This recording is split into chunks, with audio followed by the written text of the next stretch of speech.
Well, of course, that's the guidelines that has been sent out. Ministry completely taking charge of what's really happening with the swine flu pandemia that continues to spread across India. Let's now go across to our very special guest who joins us. In fact, Ankur Bhatia, Executive Director of the Bird Group, joins us from Delhi to help us understand the impact that the swine flu has had on the tourism industry and, of course, what it really means for inbound and outbound travel into India.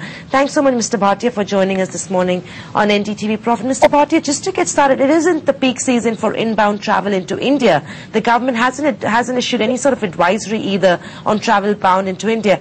What kind of an impact are you expecting inbound travel to take? Good morning. Actually, there are two things. This is not a high season for actual inbound tourists, but though it's a high season for returning residents, people who visit friends and relatives, non-resident Indians. And I think that has started to take a toll, which we've seen in our, in our booking patterns for inbound tourists. Fortunately for India, this is just not centric towards India. It's a global phenomena, and because of which, India gets affected as much as other countries do get affected. And as far as outbound is concerned, I think people are trying to avoid, if they are going for holidays or something of that sort, and especially this long weekend which is coming in. Right. Mr. Bhatia, what's the sense that you're getting with cancellations? Because, of course, it is the long weekend, like you mentioned. A lot of bookings have been made because of prices and better packages being offered by a number of destinations, really. But what kind of cancellations are you expecting? Because it hasn't really been a great quarter for the Indian hospitality industry, and then this is the last thing you really need. I am 100% with you. We just seen some signs of recovery due to the economic turnaround, or just beginning of that to happen. But with this coming in, we've seen 10 to 15% cancellations. But with what is happening in India over the last 4 or 5 days, I think it also it just scares people, and they try to avoid travel if wherever possible, and especially going out as well. So it is just leisure travel. If they can avoid, they do avoid.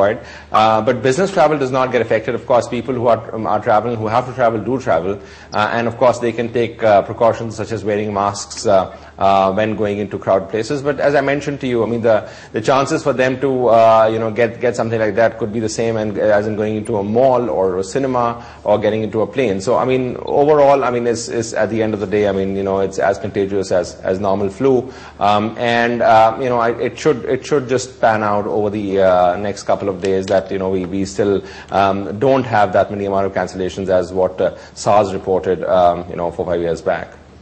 Right. Ankur, can you give us an estimate of what kind of occupancies are going on at this point in time?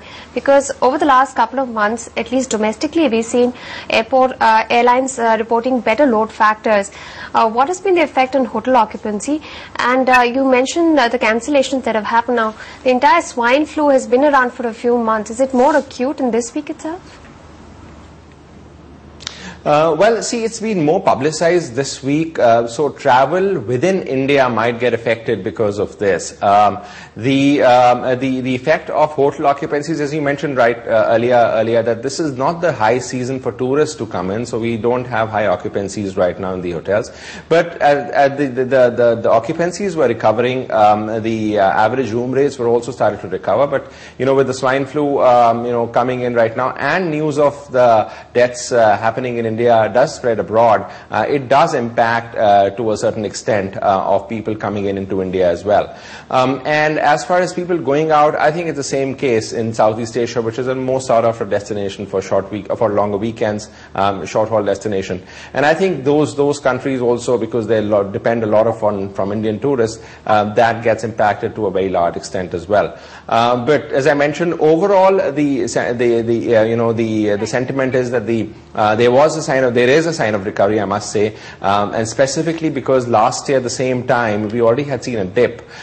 So the percentage of recovery what we're seeing in this particular month is still higher than what we've seen last year. All right, Ankur, thanks so much for joining us this morning, giving us a quick check of what's really happening in the travel and tourism industry, thanks to all the fears about swine flu rearing the ugly head all over again.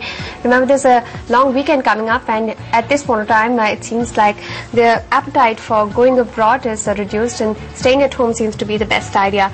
That's all the time that we have on Breakfast with Profit. Of course, Namrata and Prashant are with us to take us through Countdown in Opening News.